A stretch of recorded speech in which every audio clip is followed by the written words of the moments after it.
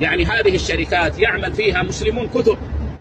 मिसाल के तौर पर शेख रुहैली ने बताया कि सऊदी अरेबिया के अंदर जो मैकडोनाल्ड है और अमेरिका के अंदर जो मैकडोनाल्ड है, इन दोनों का आपस में कोई ताल्लुक़ नहीं है। ये लोग सिर्फ उसका नाम यूज़ कर रहे हैं, बाकी उसमें काम करने वाले लोग, बनाने वाले लोग, बेचने वाले लोग, ये सब सऊदी अरेबिया के रहने वाले मुसलमान हैं।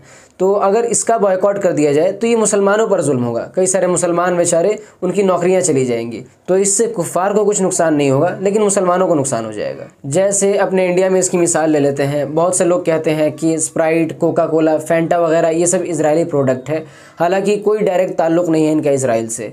तो अगर इन चीज़ों का बॉयकॉट कर दिया जाए तो इससे दूसरी कंट्रीज़ को कुछ भी नुकसान नहीं होगा, लेकिन अपने देशवासियों को ज़्यादा नुकसान हो जाएगा। जो सेलर्स हैं, रिटेलर्स हैं, शॉपकीपर्स हैं, उन सब का ज़्यादा नुकसान हो जाएगा, क्योंकि ये सारी चीज़ें इंडिया में ही मैन्युफैक्चर होती हैं और इंडियन लोग ही इन सब चीज़ों में काम करते हैं। तो इनका ज़्यादा नुकसान हो जाएगा। दूसरी कंपनीज़ जहाँ की ये कंपनी होती है, वहाँ के लोग सिर्फ रॉयल्टी फ़ीस लेते हैं या लाइसेंसिंग फ़ीस लेते हैं। वला अहद युक़ातिअ इल्ला वली अल-अम्र इज़ा अमर बिज़ालिक